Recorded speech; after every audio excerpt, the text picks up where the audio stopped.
Welcome in, everybody. My name is Mark Farzetta. This is the Farzy Show, presented by Steven Singer of Steven Singer Jewelers. Word of warning, first and foremost, PJ, still off.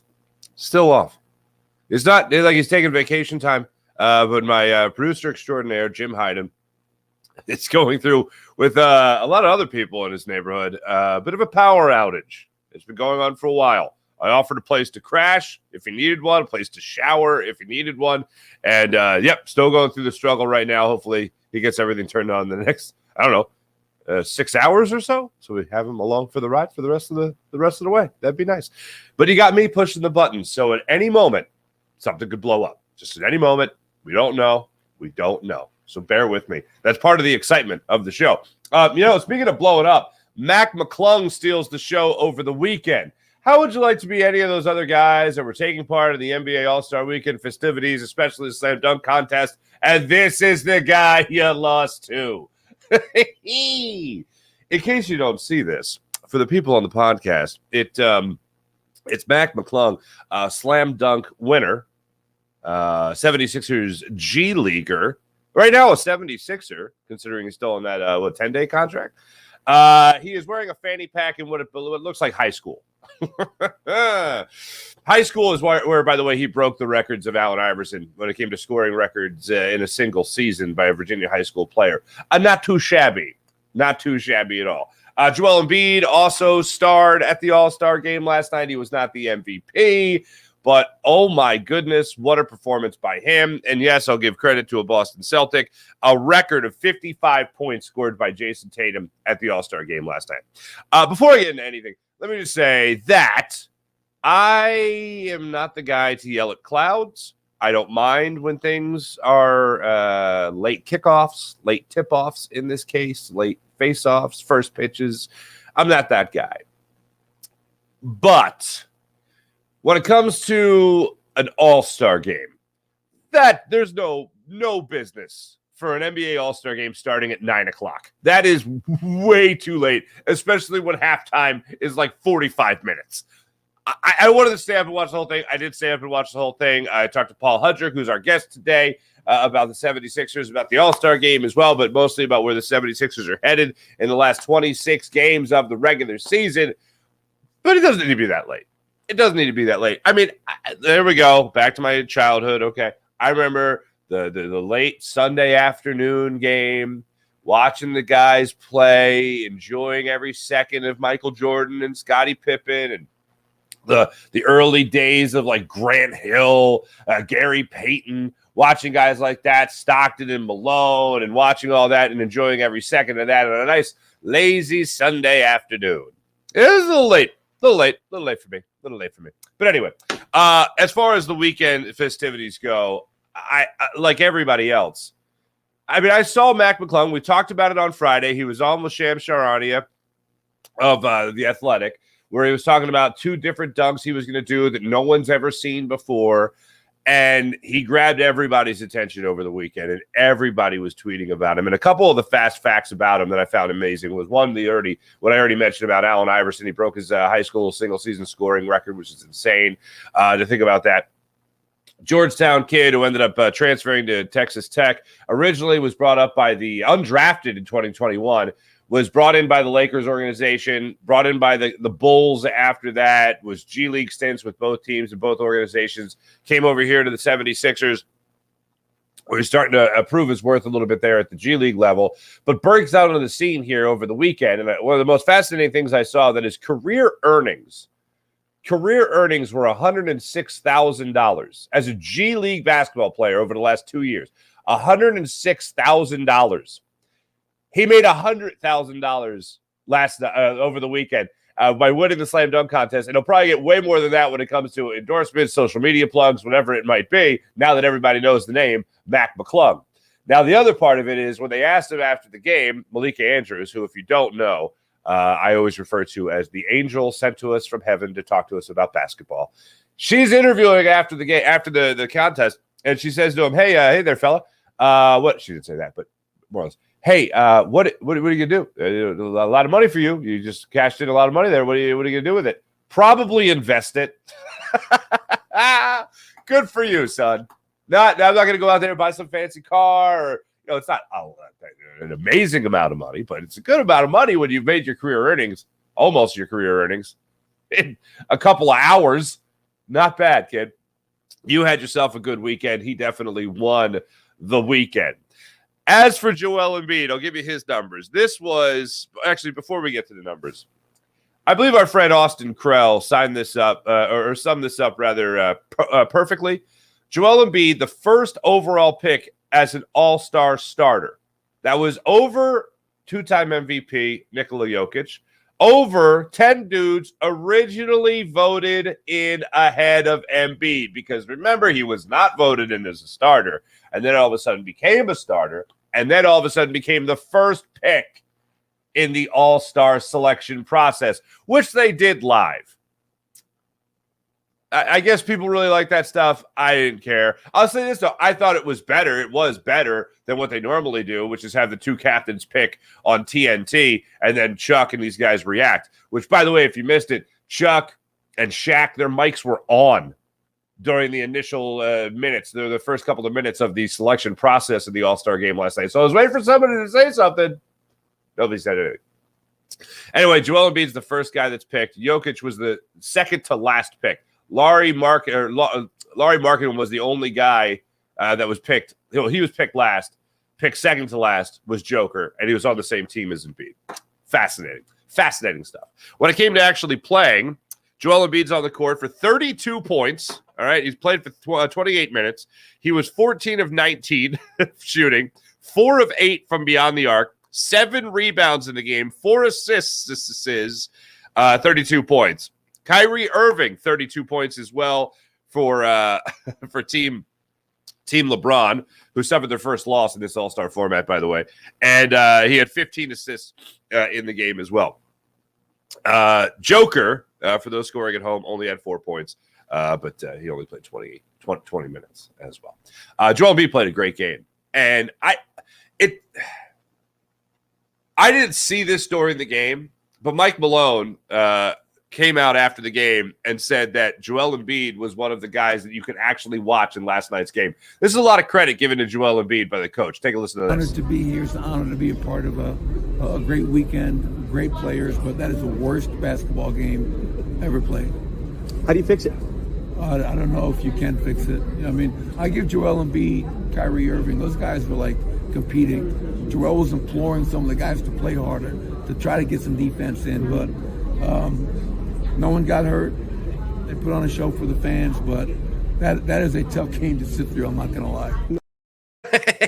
Here's my experience last night. All right. Well, this is my day yesterday that led up to the All-Star game. We had a family function on Saturday. All right. And we just, as you guys know, we moved into the new house. So nobody's really seen the new house, and we're getting it ready. And like yesterday, I was taking apart a 90s style entertainment center, with like the two big like bookshelves on the side, and in the middle there's the big thing for like the tube television, the back in the day tube TVs, right? I was taking that apart yesterday morning, but Saturday we're at a family thing, and then my cousin Will says to me, "Hey, what are you guys doing tomorrow, Sunday?" And I'm like, "We're just watching the All-Star game, probably at night. What's going on?" He's like, "Oh, I wouldn't want to see the house." I was like, "Yeah, man, come on down." He's got a lovely girlfriend that we've just met, and bring her down. So. And this, I'm sure, if you have a big family, you can identify. So I'm expecting my cousin Will and his lovely lady to come down and see the house. And then I get a text from my cousin Will's sister, my cousin Jess. And Jess says, "Hey, when's a good time?" Now, Jess has an awesome husband and then 3 beautiful children. And I'm like, oh, wow. And then another cousin who was in town from Baltimore is like, "Hey, we're gonna come over with everybody." So now all of a sudden I have 10 people. This is beautiful. I wouldn't change this for the world. This is not a complaint. But it ended up being like everyone. My brother came over with his kids, and it was great. Everyone saw the house. It was beautiful. The kids got together. That warms our hearts. As close cousins, as cousins that grew up together more like brothers and sisters, it's great to see our kids then playing together, right? But all of a sudden, we had a house full of people. So we had some people watching the All-Star game that aren't real big basketball fans. And they're like, is this what the NBA is now? It's just how they play. And I'm like, the All-Star game is not the example you go by here if you want to watch basketball. Very little defense. They just kind of put on a show. And then now, because there's a charity tie-in with every quarter, where a charity wins money at the end of every quarter, right? You'll see guys maybe in the final minute. It used to just be the final 2 minutes of the game of the fourth quarter there. They would actually start trying a little bit, like defensively. Now it's like the last minute of the quarter, you start to see a little bit of defense. But I give a lot of credit to Mike Malone for at least acknowledging how terrible of a basketball game is. He said all the stuff you're supposed to say. It's an honor to coach, honor to be a part of the weekend, honor to coach these guys and at least get to know them a little bit more in a different light from how I normally know the vast majority of these guys as competitors, as opponents. But it's nice to have this kind of experience with them.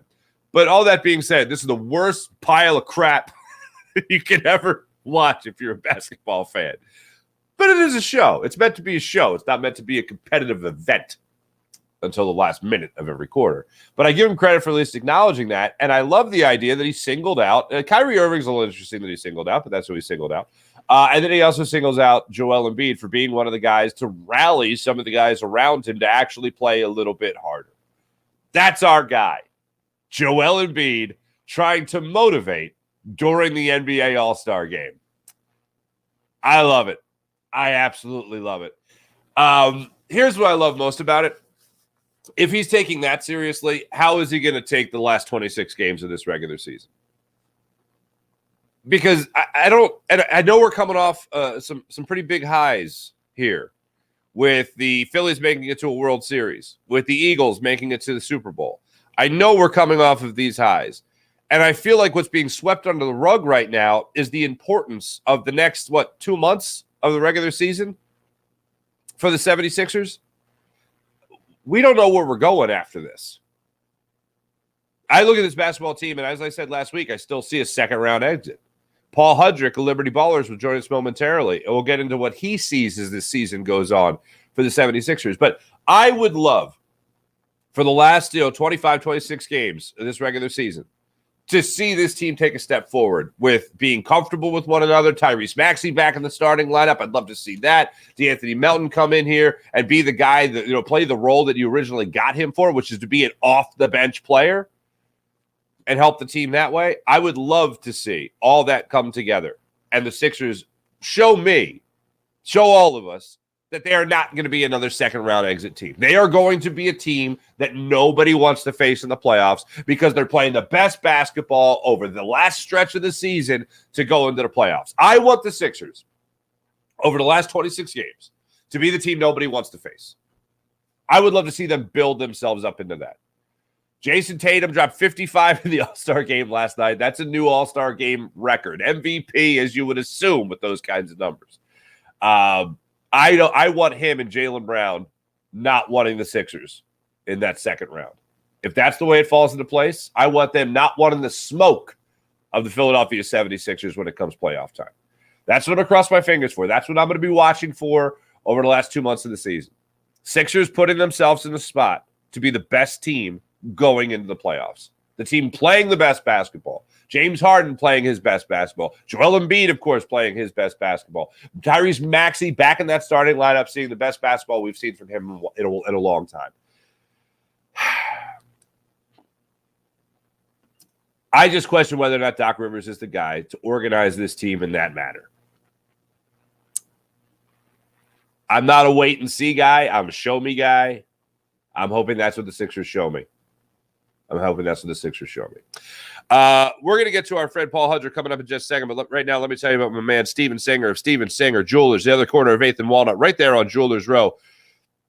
For over 40 years, Steven has been treating Philadelphia like the family that it is to Steven and his team of real jewelry experts at the other corner of 8th and Walnut, where now Steven likes to talk about the perfect price guarantee, because that's what he offers, the perfect price guarantee. Each and every day online at IHateStevenSinger.com and the other corner of 8th and Walnut. Now, what's the perfect price? Very simple. While other jewelers like to mark things way up just to mark it down a couple of bucks because you're such a great negotiator and haggler, Steven Singer, you know what he does? Keeps it at that perfect price each and every day. So you don't have to worry about whether or not you're catching the sale or you have the right promo code or whatever it might be. You can sit back, relax, and concentrate on the beautiful piece of dazzling diamond jewelry that you want to buy for that special someone in your life. Ready for Love diamond engagement ring standing by at the ready at the other corner of 8th and Walnut. Steven Singer Jewelers, one place, one price, the perfect price, online at IHateStevenSinger.com. That's IHateStevenSinger.com. Without further ado, now remember, bear with me, folks. I'm the guy pushing the buttons. PJ's off. Without further ado, here is our friend Paul Hudrick of Liberty Ballers. Nope, that's the wrong button. Oh, did I already do the thing? Here we go. Hold on. Wait for it. And joining us right now, you know the Eagles must have had a long playoff run, like to the Super Bowl. If it's been this long since we've talked to this particular guest of Liberty Ballers fame and so many other things, our friend Paul Hudrick back with us. What's up, Paulie? Hey, Mark, it's wonderful to see you. I was just excited to everyone else to not be on your show just because of the Eagles' success, not because I love seeing you and talking sports with you, but yeah, I very much enjoyed the Super Bowl run more. That was a good time. Oh, man. Remember the days. Remember the days. That was fun. We were so young. We were just a couple of kids.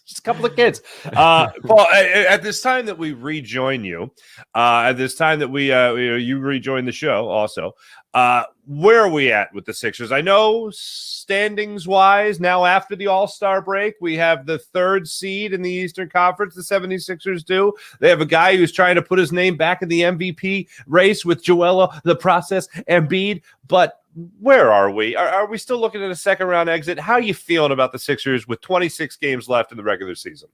Yeah, I mean, they went on that great run during that one chunk of the season. They had an unbelievable January. Joel Embiid was the player of the month, December and January in the Eastern Conference. Doc Rivers, coach of the month in January, which I'm sure everyone was thrilled about to hear that and supportive of the head coach of the team. But yeah, I during that run, you started seeing, to me at least, you started seeing glimpses of like, okay, you can see reasons why you can be maybe a little optimistic that maybe this team won't just be a second-round exit team, that they have a little bit more. I think one of the big things you've seen is with James Harden and with Joel Embiid, the half-court offense is functional. It's functional late in games. Like, they can actually win games in the end. Like, I know people get upset when they blow leads, and they've done that a bunch. But guess what? This year, they've won a bunch of those games, right? Like, how many games have you watched this year and thought to yourself, yeah, the Sixers don't win this game last year or the year before that or whatever. They just don't win games like that because typically they don't have a viable half-court offense. They have that right now. When Joel Embiid and James Harden are on the floor, they are crushing other teams. Their starting unit has been good. I am still of the belief that Tyrese Maxey should probably be back in the starting lineup and DeAnthony Melton back on the bench. That's just my 2 cents on that. It's almost like that. It's almost like that's why they traded for DeAnthony Melton. Yeah, or signed him. Excuse me, signed him. Yeah.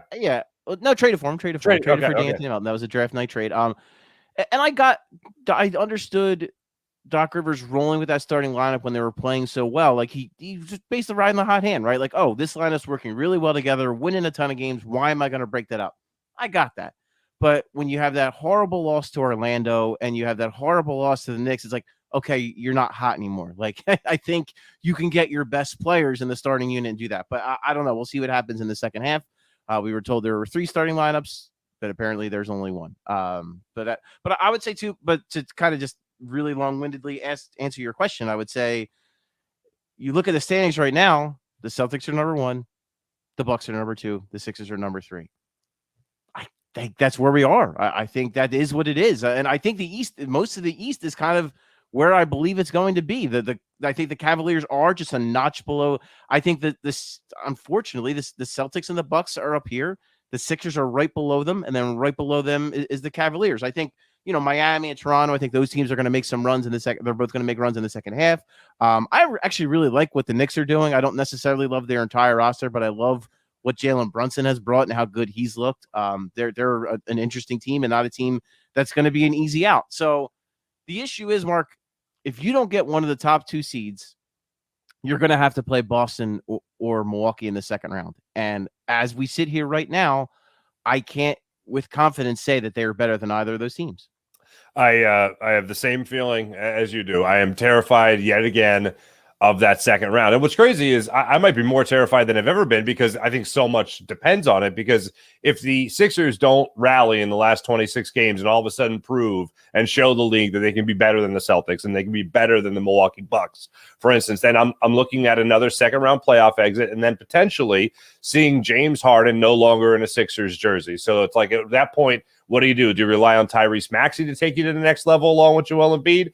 As much as I love him, I still think the Sixers need a little bit more than just him and Joel Embiid in order to make it past that second round. But when I do look at the last 25 plus 26 games left in the season, I still end at that same spot, unfortunately, that it's the second round exit yet again. And they have the toughest schedule in the NBA the rest of the way. That's not helpful. If you look at their March schedule, it is particularly brutal, not just opponent-wise, but a lot of road games, a lot of back-to-backs.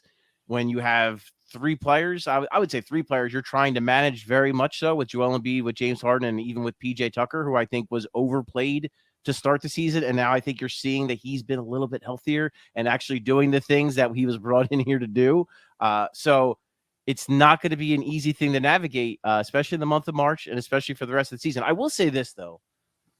When you have a player as special as Joel Embiid, and this is just the biggest if of all ifs, if he can stay healthy, you have a shot every single night against any team in the NBA. So if he is mostly healthy, which he's not even right now, playing with in the All-Star game with a sore foot, if he's healthy in the second round of the playoffs, they will have a chance, because he is just that good. He is that great of a player that they will have a chance. I will continue crossing my fingers while we're on Joel Embiid, and I do want to get to more with Tyrese. He's never been healthy in a playoff run, though. No, I don't even want. Not even that. Not even going to go there just yet. But just how does it work? See, Paul. I don't know about you, my friend, but I happen to think that Joel Embiid, at least last year, was the MVP of the league, and you could certainly make the strong argument he should have been back-to-back MVPs that went to some guy named Nikola Jokic, as we both know. Jokic, excuse me. So how does it happen then that Joel Embiid doesn't even get named an all-star starter, then does get named an all-star starter, then does get picked first of the starters, and the two-time MVP not only gets picked after him, then ends up being on the same team of him as the all-star game? How does that make any sense if you're either an MVP voter in the grand scheme, or you're just somebody voting on the all-star game, or you're a coach campaigning for Joel Embiid or whatever? How does it make sense that he's that good and picked that high amongst the players, but not on that same wavelength with everybody else? Well, the only thing you have to take into account is that LeBron James doesn't exactly have the greatest history of building teams. He had a pretty strong hand in some of the stuff the Lakers have done, and but all jokes aside, it shows you that amongst the players, like they know how great Joel Embiid is. Literally, the only thing holding Joel Embiid back, quote unquote, is just that he misses games. And he's gonna keep missing games. He's 7 feet tall. He's got 280 whatever poundage he is right now. Right. He's does things and moves his body in a way that just it shouldn't be for a guy of his size and his stature. The way he can move and the things he can do on a basketball court. And he's had so many injuries in the past. I mean, the navicular bone fracture in his foot. I mean, he missed the first 2 years. He joked about that. He was fastest Sixer to 10,000 points, and someone asked how it was. He goes, "Well, I feel like I would have done it sooner, if I hadn't missed all that time to start my career off and all the games he's missed because of load management all the years." So, I actually do agree with you. I think last year would have been a year where I think it would have been a fair thing to give Joel Embiid the MVP. I mean, even the year before that, they were the 1 seed. It is getting to a point a little bit where it's like, okay, he's never going to win it. I mean, that's just. But I will say, like right now, Jokic might be making his strongest case in his third year, because right now Denver's the 1 seed. They're playing great basketball, but there is like some goalpost moving in the sense that, okay, well, 2 years ago, Joel Embiid's team was the 1 seed. You didn't give it to him. Mm-hmm. Last year, he had a better record, and he was carrying the team when Ben Simmons was holding out and before James Harden got there, and he kept that team afloat and got them into the playoffs. There is it's not as maybe dramatic as Joel makes it out to be, the whole they hate the process thing, but I do think there are some people in the media and fans, I think too, that are holding on to this narrative of like who Joel Embiid was, right? Like he was the guy who talked trash on Twitter to other players, who, got in a literal fight with Karl Anthony Towns, who always gotten in stuff with Andre Drummond. There was the jokes that like he's got more tweets than the games played at one point, and he didn't take care of his body. Like all these things were true, and he would tell you that they were true, and that he was, probably a little immature, which I'm never gonna come down on a guy for that. I get that. I get immaturity in a big way, but over the last few years, he has grown so much. I think fatherhood has been a big factor in that, and I just think in general, he's become an adult. Like he's just figuring out life a little bit and figuring out himself, and I think it's translating on the court. And it's just a shame that I think a lot of the national narrative around him has not caught up to that yet. Mm-hmm. No, and look, I don't ask that question to go down the argument with MVP and whether or not he's won, because I'm going to tell you right now, and I don't know where you're at on this, but as time has gone on and the Sixers continue to lose early in the playoffs, earlier than we would expect, I care less and less about the individual. Like on the ascension, oh wow, and he won an MVP, and now they're on their way to the conference finals, and now they're on the way to the NBA finals. If it would have been a good progression, it would have been nice to see the award along the way. But now that you're getting close to that pinnacle, to that, the prime years of the career, and wasting those years of the career without making it out of the second round, I tend to care less and less about the individual accolades. Are you approaching that? Are you at that same point, or am I just crazy? Well, I can tell you that I get the sense Joel Embiid is there. I get the sense that James Harden is also there. These are guys that have done, like James Harden's done everything, right? He's done everything else. He's won an MVP. He's, up until, 10 straight All-Star games, probably should have been in this one, wasn't. Yeah. But, it's pretty clear that, of course, the individual stuff means something to them. Like, of course, Embiid was pissed off when he wasn't named a starter, because he should have been. It's a joke that he wasn't to begin with, that he wasn't named one. So the individual stuff, it doesn't. It's not that it doesn't matter. It does. But I think both of those guys are at a point now where it's, they don't care. Like whatever. Like I'm not an all-star. I'm not going to win MVP. Like whatever. Like we need to find a way to win, like, because kind of what you already alluded to, we don't know how much time these guys have together. To me, it behooves both sides in the offseason to find a way to make it work, because if James Harden does walk, like you kind of already talked about, where do they go from there? It's really tricky. It's not just as simple as, oh, well, James Harden is leaving whatever, $34 million, so the Sixers can just sign a guy for $34 million. It doesn't work that way in the NBA. It's way more complicated. So it would get tricky if James Harden were to choose to sign with another team. And I think for James Harden, like, to find a team that's going to have the cap space to offer you that money, and I get you're trying to make up for some of the money you perhaps lost when you took the pay cut this year, but like, you're really going to go to Houston? Like, Mark, did you watch that Sixers Houston game last week? Yeah, they are the worst team in the NBA record-wise, and with the eye test, it matches. They are a bad team. Yeah, I'm not running the Houston things, but I don't know, but it's bad. So, yeah, I think both of those guys are just at a point, and I think the team mostly, the thing that Tyrese Maxey keeps saying, the whole we season, not me season. I think that's, as corny as that sounds, I think there is some validity to that, and I think when you bring in guys like PJ Tucker and like DeAnthony Melton, who are willing to sacrifice and don't need to score and don't need to do, like, they'll do all the little things to help the team win. I think those guys are clear examples of where this team is as a whole. Okay, I'm with you there 100%. Now let's get to Tyrese Maxey here, and this guy that's coming off the bench. I can understand when he was going through his rut. All right, you want to mix things up a little bit. Now he looks like he is back, and he looks like he is back with a vengeance. And he talked about getting his own mental right and getting his spirit back when it came to loving the game of basketball and attacking the rim and all the things we've seen him that have given us hope of the great player that he can be. I agree, and he said it earlier, it's time to put him back. It's time to have your best starting five. And I always say in basketball, I love taking you, especially if you're a top seed team, if you're a 1, 2, 3 type team. This is the best version of ourselves, and you throw it in the face of the opponent. You say, you deal with it. The DeAnthony Melton thing in the starting lineup, I get they like his defense. I get they like that what he can bring to the table offensively speaking, but he's not Tyrese Maxey. I think it's past time to get Maxey back in that starting five. No, I'm 100% with you. And I didn't love the idea ever of Tyrese Maxey coming off the bench. But I already mentioned, I understood it. I understood it because the team was on a run. They were playing well. Keep it going.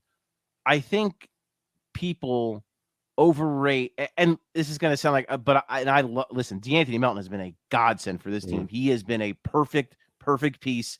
And I think he's going to continue to be, play a crucial role for this team. And he's going to have to be good in the playoffs for them to get to where they want to go. People overrate his on-ball defense a touch. He's not a bad on-ball defender at all by any stretch. His real impact, though, is off the ball. He's such a good, he gets deflections.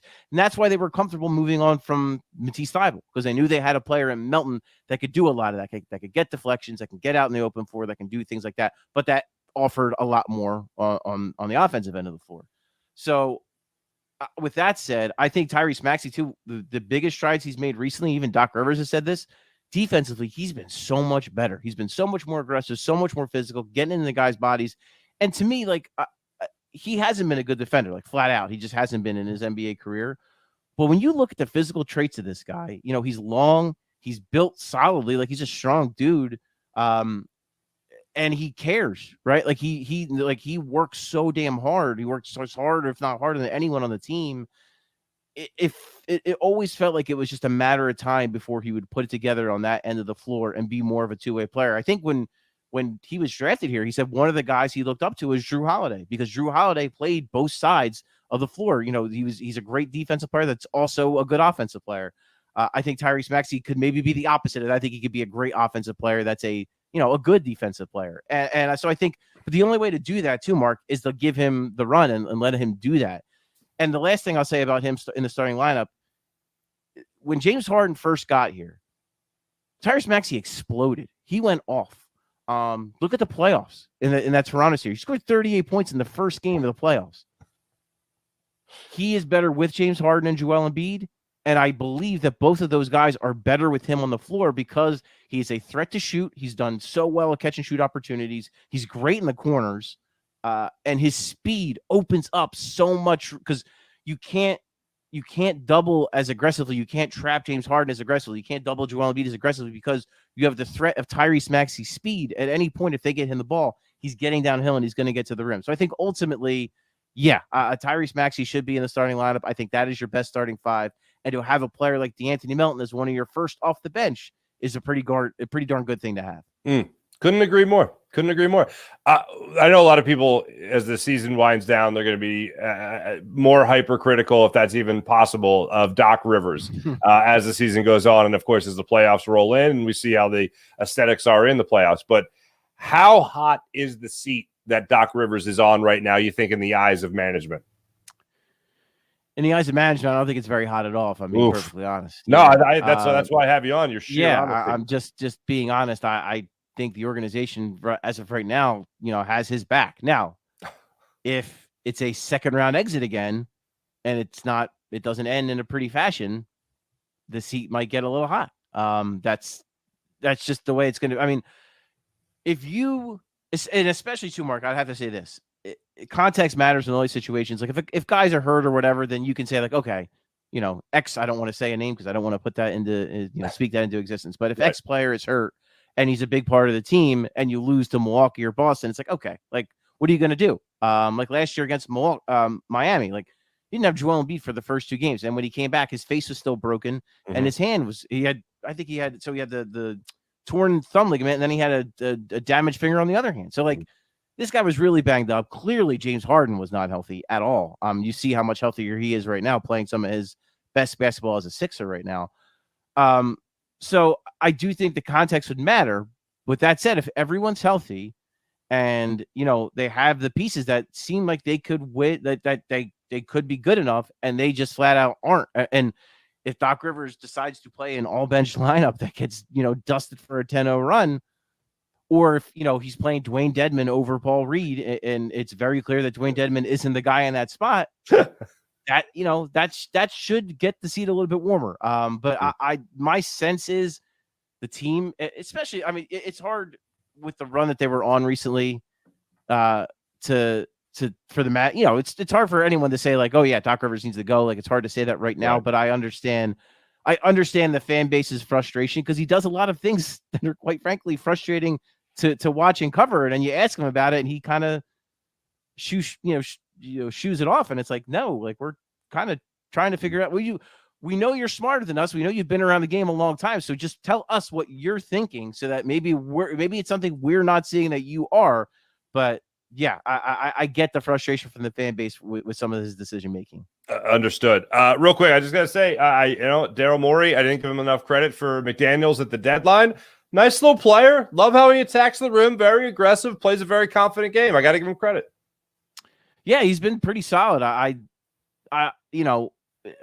There are people that really loved Matisse Thybulle, and it's weird that we went from Ben Simmons being literally the most polarizing athlete I've ever covered in my life to Matisse Thybulle, who is pretty damn polarizing too. And just because they're so weird of players, right? Like they're just no, but like not like weird people, but like weird as players. Like, because Ben Simmons was a 6'10" point guard who was a great defender that just wouldn't shoot the basketball and couldn't hit free throws.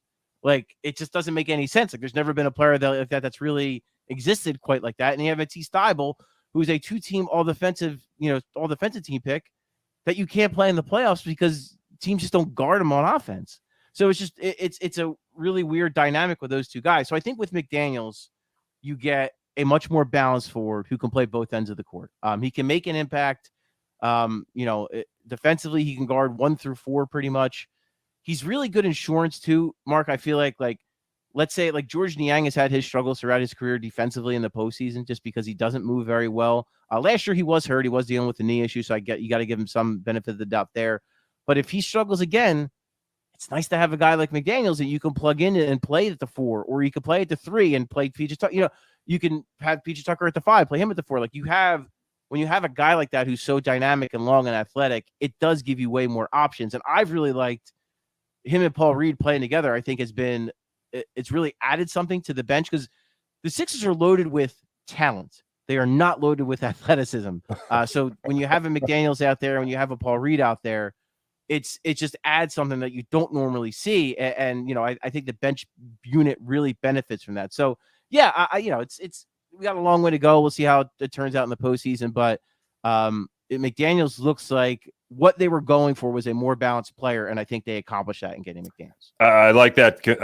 How you summed it up there. They have talent, but they don't really have athleticism. They don't have athletes. Yeah. So I like that. Just real quick on the buyout market, I saw there was some potential flirtation there with Kevin Love. Anybody else you could see potentially coming into Philadelphia in the not too distant future? Well, the fact that they were even sniffing around Love, which that's confirmed. They were interested. They just knew they couldn't compete. They weren't, their expectations weren't high for that. Okay. They figured, why would someone, why would anyone want to go to Miami, Mark? Weird. No. And I think too, from a basketball standpoint, Kevin Love's going to get the opportunity. Like, he's going to get a set role because they traded Dedmon to San Antonio and then he was bought out by San Antonio. So the backup center role is wide open. I think he's a guy that can play with Bam Adebayo. So I think that makes a lot of sense, that partnership. With the Sixers, I was told that they viewed him as quote unquote front court depth. So they were thinking maybe a little 4, maybe a little 5, but I don't think the role would have been nearly as defined. And understood. When you're Kevin Love and it's the Sixers or it's the Heat, and when you look at their kind of championship prospects, I guess right now the Sixers have slightly better ones, but unless you're the Celtics or the Bucks or, I think there's no other, that those are the prime spots to go if you're looking just the title chase. With that said, though, I think what it shows is they're not content. Right, like if they see something they like or saw a player they like that they think will help them, they'll make a move. Patrick Beverley, I still don't believe has signed anywhere yet. He's a guy that I think would be a really good fit for kind of just having that. We talked about, D'Anthony Melton maybe not being the best on-ball guard defender. Patrick Beverley's a pretty darn good guard on-ball defender, and to have him in a role where you can put him maybe in more advantageous situations that make sense for him, you can go with some small ball, some really funky, good small ball lineups where you're playing James Harden with like Patrick Beverley and Melton, and just to have those two guys, out on the wings with Harden doing his thing, and then they're just playing defense in the other end, wreaking havoc. So, yeah, that's a guy I would certainly be interested in. I don't know that they have any particular interest. I haven't seen them linked to him at all, but they would. The interesting thing to know is, so let's say Kevin Love did want to come to Philadelphia, they would have had to make a move. They would have had to waive a player on the current roster. Like, Would they have bought out Furkan Korkmaz? Would they have waived Montrezl Harrell, who has a player option for next year? Would they have waived Paul Reed and then had pitchforks down to Camden? That would have just been just from a contract standpoint, it would have been clean. From a roster standpoint, I think it would have been a disaster. Basically, Isaiah Joe 2.0, who they let go for nothing, who leads the league in 3-point percentage, no big deal. But yeah, I would say I think they're pretty happy with what they have, but if there is something that makes sense for them, they're not going to hesitate. They're going to look into it. And look, I don't really think they have much to worry about. I mean, they got McClung just to lead them the rest of the way from this point on, right? We're good there. We're fine. Sure. Hey, he had a hell of a night, man. Good for that guy. God, I was so hell happy to see it. I was so happy to see it. It was cool. Paul Hudrick, always great catching up with you. I'm sure you're first of many appearances for the rest of the year when we talk to you about all things Sixers basketball. Liberty Ballers, make sure you check out everything Paul does at Liberty Ballers. It's fantastic stuff. Paul, great to see you again, buddy. Great to see you too, pal. Anytime. The great Paul Hudrick joining us on the Rothman Orthopedics guest line from Liberty. I clipped it at the end. From Liberty Ballers. It was going so well. I tell you. Anyway, thanks to Paulie for joining us. Also, during that interview, a nice little nugget from our friend John McMullen about your boy Jonathan Gannon.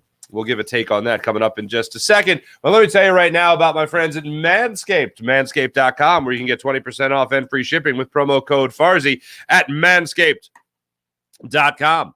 The leader in below-the-waist grooming. Join 4 million men worldwide who use Manscaped and trust their skin-safe technology that helps reduce the risk of nicks. So you can manscape with confidence and comfort with their Platinum Package 4.0, which is their best hygiene bundle yet. It includes the Lawnmower 4.0 trimmer as well as the Weed Whacker ear and nose hair trimmer. I use both, and yeah, they're great. So go to manscaped.com. That's manscaped.com. Use promo code Farzi for 20% off and free shipping at manscaped.com. How about the amazing people at Freestone Farm CBD? FreestoneFarmCBD.com. Use promo code Farzi for 20% off. You'll enjoy the tropical tasting Bayox that clocks in at a chart topping 24.1%. And Super CBD, which is half Hindu, Kush, and 21%. Genetics of these guys are off the charts. So check out Freestone Farm CBD, FreestoneFarmCBD.com. How about PHL Sports Station, Philadelphia Sports Station, enhancing your Philadelphia sports fan experience across all social media and blogs. That's PHLSportsStation.com. Before we get to the chat check, before we get to our morning rush, here's a little nugget you might want to talk about in the chat as well. I'm seeing this by our friend John McMullen by way of Pro Football Talk. Jonathan Gannon was talking to Peter King. And Gannon, there's this quote. I loved Philly. This is from Jonathan Gannon. I loved Philly. I love Mr. Laurie. I love Howie Roseman. I love Nick Sirianni. They came back and were like, here's a new offer. I'm going to pay you more than being a head coach. That's cool, and I loved it, but I wanted to be a head coach, and I was excited about this because of Mr. Bidwell, Michael, as he would say, and, of course, Kyler Murray. So Howie Roseman, with Jeffrey Lurie's money,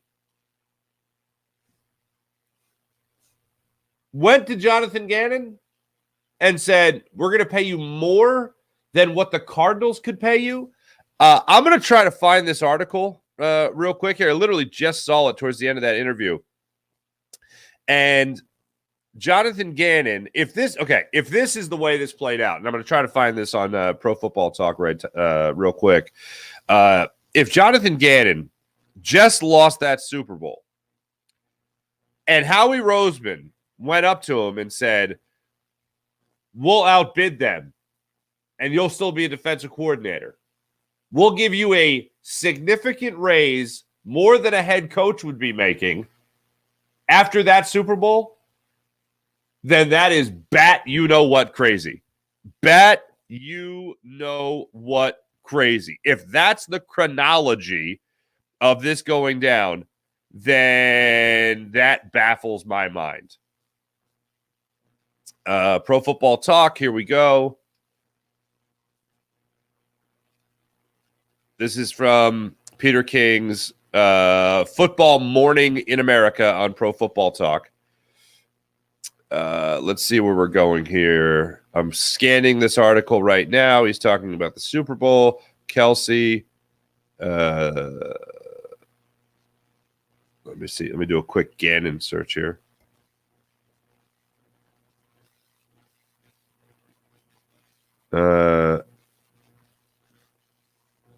I really want to make sure I get this information to you guys on this show.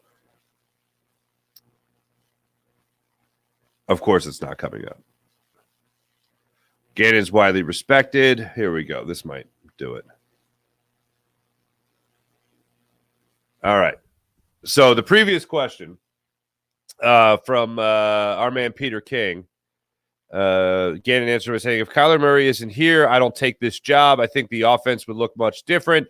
This guy does things that that completely handcuffs you as a defensive play caller. The defense has to defend a lot more plays with Murray as your quarterback. So there's really two offenses I see us using in Arizona. King, sounds like you were ready to leave, but it wasn't easy. He says, I loved Philly, gives the quote, the whole thing, but they were going to pay him more in Philly, but he wanted to be a head coach. King says, reportedly, you are going to hire 29, 35-year-old defensive. Come on. It doesn't give the context. Oh.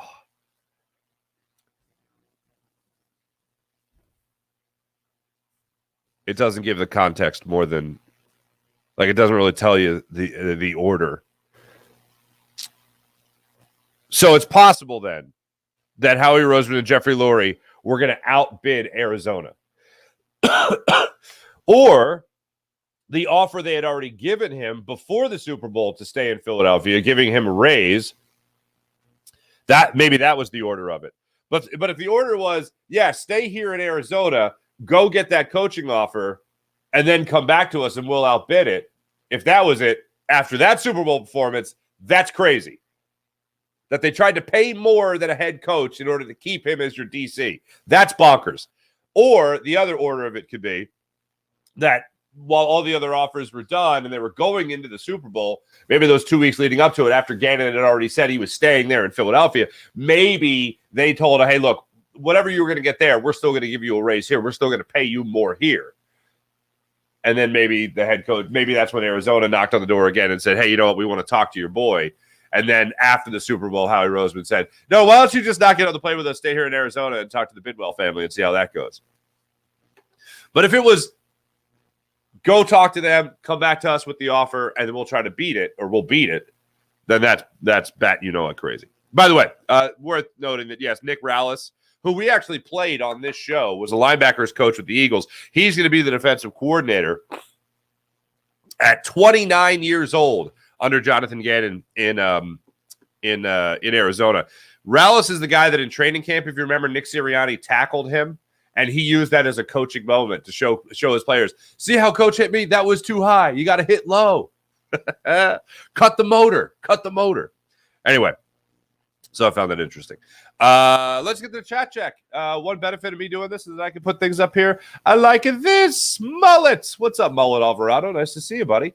Good morning to you. Sean Gillespie, good morning. Kevin, good morning. April. Good morning, April. SB Ricky, what's going on? Nice to see you. Sean, what do you got here? I heard McClung makes more money through his YouTube, or makes money through his YouTube presence. Wouldn't be shocked. That is one thing I meant to look up. Let's just put in real quick on the old YouTube here. See what I can get you. Because I know his social media presence blew up over the weekend. He's got 1 million followers on Instagram now. 1 million followers on the old Insta, which is awesome. McClung. Let's see if it just comes up as a YouTube page here. Typing that in. Oh, is the press conference and all that? It's all dunk highlights, which is probably what it is mostly. But yeah, these things are piling up the views. So good for him. Last I checked, his Twitter was like at 81,000, and it seemed like it was exponentially rising. It was 81,000. Yeah, it's at 103,000 now. So, yeah, he had himself a good weekend. Social media presence and all. Good for him. SB Ricky, nice to see you. I heard Mihai. What's up, Mihai? Mihai Sanchez. Morning, Mar family. Philly finally won a championship. Let's go. Mihai, when is the Max McClung statue going to get built? Soon. April, another second-round exit for the Sixers would suck, but I think this is where they are headed. Beepo pop. April, unfortunately true. This is from Sean, but the Sixers can still surprise us. That's what I'm talking about the last 26 games. 26 games. You know what? It's the famous quote nowadays, ladies and gentlemen. I am ready to get hurt again. I'm ready to get hurt again, Sixers. Build up my hopes and dreams over the last 26 games of this regular season. Build up my dreams. Build up my hope that you guys are going to make it out of the second round of the playoffs. Build my dreams and hopes that you're going to make it to a conference finals. Oh, my God, have me believing that you're going to make a finals appearance. Do that over the last 2 months of the season. Please, please, please, please, please. I'm ready to get hurt again. I am ready to get hurt again. Boop. Houston, I forgot they had a team. April, I mean, at least you can cut off you and not the guest. Thank you, April. That's true. That's true. Oh, Blue City. What's your opinion on the first day of the XFL so far, and what team are you rooting for in the XFL? Blue City, I am not watching the XFL. If I happen to be on my sofa and I happen to not be doing anything, which is really slim chances coming up here, I will watch a little bit of the XFL. But in terms of appointment viewing, not so much. Not so much. Good luck to all the players. XFL, yes, more football. Sean Gillespie, you're excited. That's good. April, I call BS. I feel like he's just trying to fire up people or fire people up. Oh, Peter King or Gannon himself? Sean Gillespie, Gannon isn't worth the money he was getting. How he is going crazy again, if true. I really don't understand how anyone would want Gannon, who never makes adjustments. The NFL is ridiculous. I concur. Oh, Jeff, you actually reminded me of this. Celtics, 2 NBA All-Stars look legit in the All-Star game. Boston is tough. Jeff, I agree. But one of my favorite moments from last night's game, probably my favorite moment that had nothing to do with a Sixers player, was Jaylen Brown and Jason Tatum going one-on-one for that brief stretch they did in the third quarter, I want to say it was. That was cool. And everybody respected it, where they just kind of isolated those guys. They isolated those guys, and they stepped off to the side. But that was cool.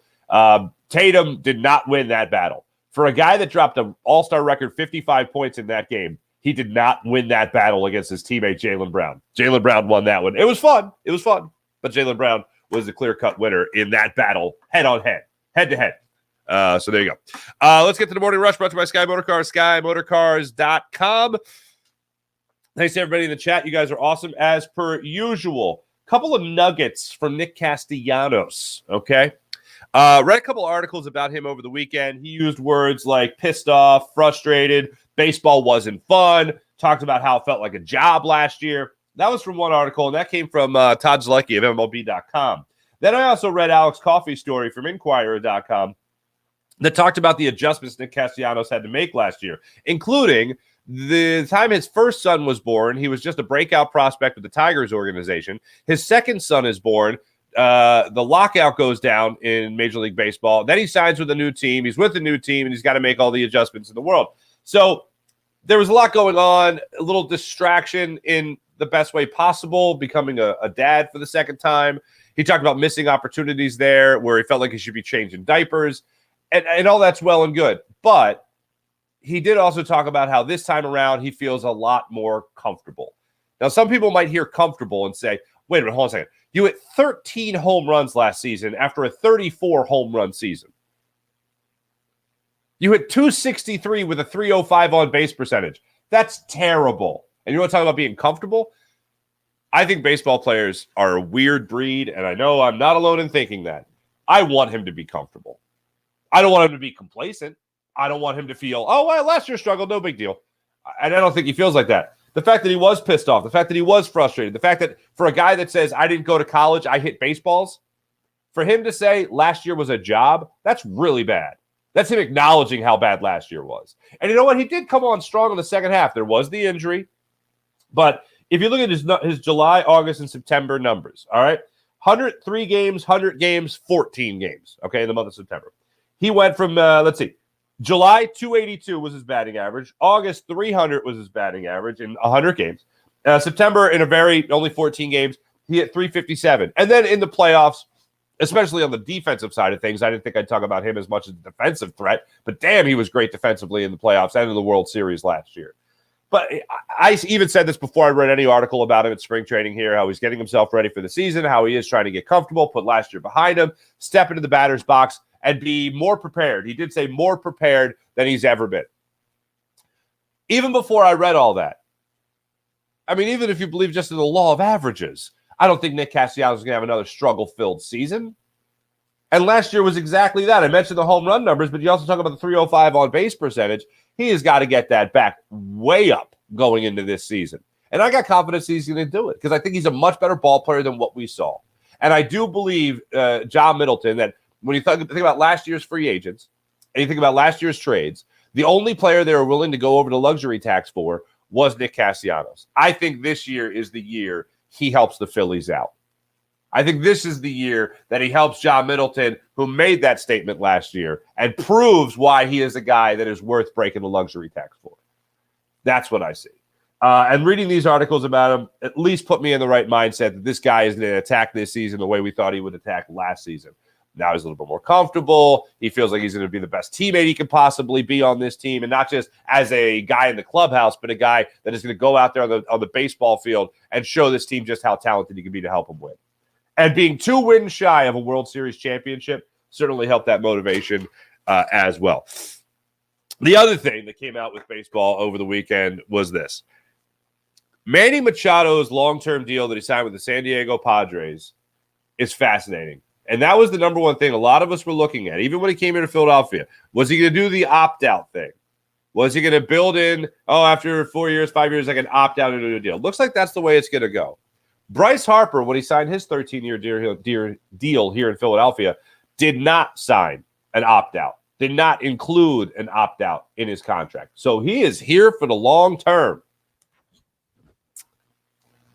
Having him here, even though he's not going to be here in the first half of the season, thanks to the elbow injury, there is something about having Bryce Harper in your team, just something about a 2-time MVP, but it goes beyond what he can do on the field. It goes beyond the home run.